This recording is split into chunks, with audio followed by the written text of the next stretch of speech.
This video is brought to you by no one, because I don't have any sponsors. If I had a nickel for every costume period piece set in the early 20th century that came out in 2022 that was starring Margot Robbie that also turned out to be a huge flop, I'd have 2 nickels, which isn't a lot, but it's weird it's happened twice. For those of you who don't know, which is, I'm assuming, everyone, because I'm pretty sure I'm the only one who's seen this movie, Amsterdam is about the business plot.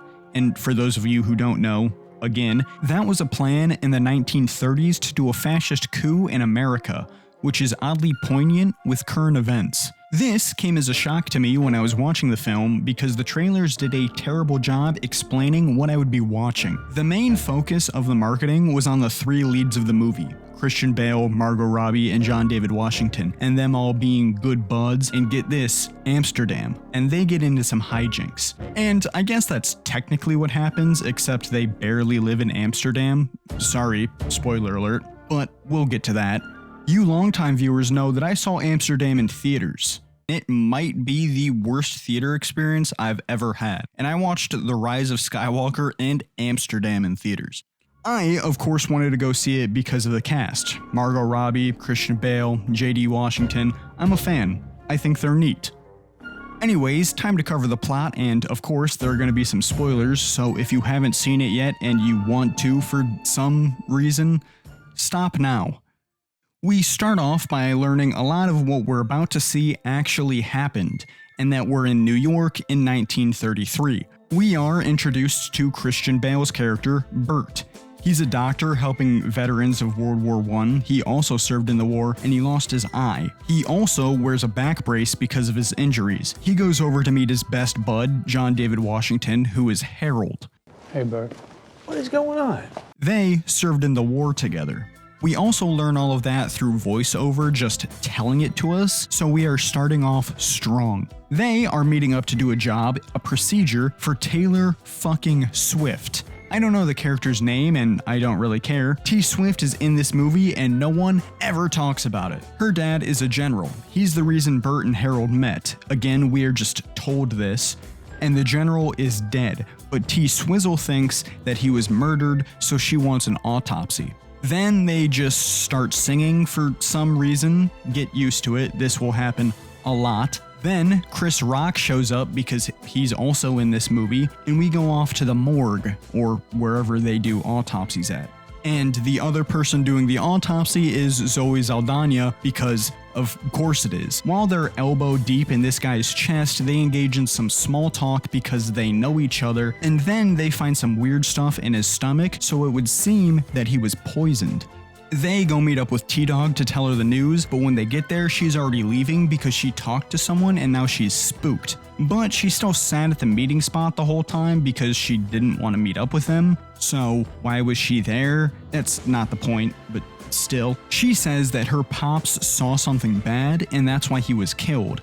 And then, like an RKO, she gets pushed into the street and ran over by a truck. Timothy Olyphant, they are collecting actors like Infinity Stones here. He pushed her into the street and then starts telling everyone that the boys did it. A little tussle starts, Bert's eye falls out, and then a cop shows up and starts blasting as they run away. Then we jump back in time to 1918, where Bert's in-laws are trying to get him to go on a suicide mission in the war. Then we jump over to a military base where Bert and Harold meet for the first time, and let me tell you, this scene is straight ass. The dialogue, the acting, everything. It's just terrible. And I'm pretty sure this guy's face isn't even real.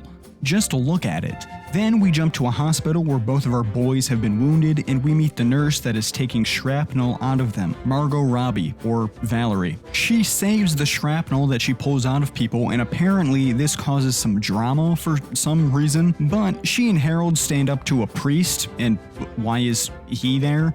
And then after that, we get this weird moment where they just kind of stare at each other while we get some voiceover telling us how much they like each other. Then she says she'll tell him what she does with the shrapnel if he gives something to her.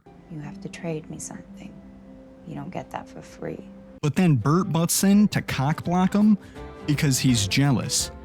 of Valerie, not Harold. So they sing a song together for some reason, and then we get to see that Valerie makes a bunch of weird out of all the stuff she collects. And then, since the war is over, apparently, they go to Amsterdam. They do this because Valerie knows some people there that can get Bert a fake eye. When they get there, they meet up with the eye guys who are actually spies, who are also Mike Myers and Michael Shannon. They start living in Amsterdam. They're just vibing and living in a way that's probably not sustainable. Bert then remembers that he's married and runs his own doctor's office and that maybe he should go back to New York. So he leaves, and his father-in-law, who is also a doctor, kicks him out because he is helping injured veterans, I guess.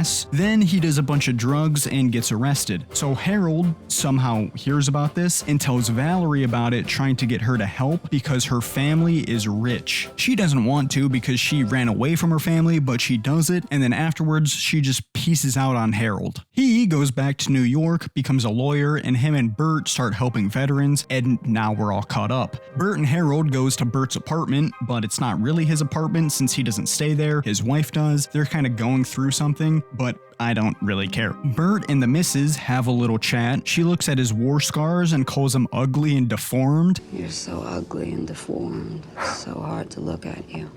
And you picked a real winner here, didn't you, Bert? Harold comes out and they start talking about the fact they watched someone get murdered and how Bert's wife might know who she is in Swifty, was talking about. Then some cops show up because a doctor with a fake eye and a black lawyer are apparently not very common in New York. But they end up leaving, so the boys go looking for the guy Tay-Tay was talking about. This leads them to a mansion where Anya Taylor-Joy, how did David Russell get all these people to be in this movie?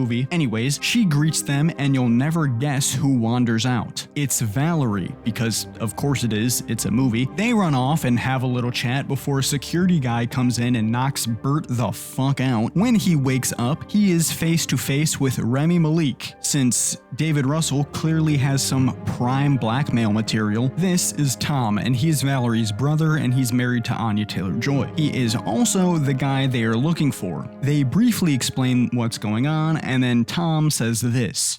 Bill Meekins was a graham cracker of a man. I love it. What does that mean? Anyways, he agrees to help. Kinda, but he really points them to a Marine and a general. The Marine became a general that might be able to help. The boys know this guy because they've taken some pictures with him, and then they go to watch a news clip of the general, and it's Robert fucking De Niro. And I am at a loss for words at this point. He is giving a speech to some soldiers. After, Valerie and Harold have a little moment while Bert is talking to Tom about birds. They leave and try to get into contact with De Niro, and then back at the office, Bert learns that De Niro doesn't want to talk to them because he gets a lot of people trying to talk to him. And then the police show up and they want to see the autopsy report from earlier. Zoe Saldana is also there. The goons from earlier came by and stole the report and broke her arm, so Bert resets it, and then they smooch because of course they do. Then Bert's wife fucking shows up out of nowhere saying she'll defy her father so they can be together, and then immediately goes back to being normal, which is just being a bitch. She then leaves, so what was the point of that? Zoe Saldana agrees to tell the 5-0 what she knows, and then Bert leaves to meet up with Harold and Valerie, who had a short little scene earlier, but I couldn't be fucked to talk about it. They're all heading to De Niro's, but before that, they stop at a hotel to meet up with the spies from earlier. They, as in the spies, are the ones in the bird story that Tom and Bert were talking about from earlier. This is not important whatsoever, but it was focused on for some reason. We also find out what Harold and Valerie were up to before. They tracked the killer to a sterilization clinic, and then they got into a little tussle. They tell the spies and Bert all of this, and then the spies say that they already knew all of this, and that there's an underground group of Nazis trying to take over the country and the world. They also try to get Bert to use De Niro to draw them out at Bert's reunion gala thing. Then they head over to De Niro's, they get turned away, then they get let in, but to prove that they're the ones in the picture, they sing De Niro a song. Yes, Then De Niro says that the first general, the dead one, saw something bad in Italy and that's why he was killed. He also told De Niro what he saw. There's also this guy from downstairs trying to get De Niro to be a mouthpiece for this mysterious organization. So Burt says why not speak at his thing to draw them out. And then De Niro basically goes and tells the guy that he'll do it, but at this gala thing. Then they all go talk to Tom, who is some weird art in his office. They agree that De Niro will give a speech, and then the police show up because apparently they're on the gang's side now. Then we jump ahead to the reunion gala thing. There's music, a bit of dancing. Burt starts singing. Everyone is having a great time. Burt's wife and in-laws are there and they are proud of him. Maybe his father-in-law says that he's going to review his stuff to get his medical license back, even though he was the one who got it taken away to begin with. Then there's some awkward conversations with the in-laws and Tom and De Niro. Valerie busts in with a camera filming some things. And then a little later, Burt asks his wife to dance, but she asks him to wait so she can go talk to some Vanderbilts. So Burt fucking dumps her ass, and then Harold and Valerie give him a little hug because they were right there watching the whole thing. But then the important stuff happens where De Niro and Burt go meet the mysterious men behind the scenes. They are some big business boys. It doesn't really matter. It's kinda tense. They offered De Niro some stuff for joining them in their little plan. Valerie was filming the whole meeting, but that's also not important because it never gets brought up again. Then Burt and Tom do some drugs via eye drops, not sure what those could be. De Niro is about to give his speech, but before that, Tom says some weird shit and gets pretty sus, acting all evil for no real reason. Burt then goes out to give a little speech before introducing De Niro. There's some Germans or Americans that are speaking German for some reason, so basically just Nazis, and he tells them to shut the fuck up. In his speech, he talks about how he was offered money to be in a coup, and that the dead general saw Mussolini run over a kid, and that's why he was killed. Then he says some more stuff that is pretty poignant in today's day, and then Harold and Valerie notice the killer from before is there, and he's up in the rafters, so they go up there to stop him. He takes a couple shots at De Niro, gets tossed over the railing, and then starts talking about Tom for some reason, and he gets arrested.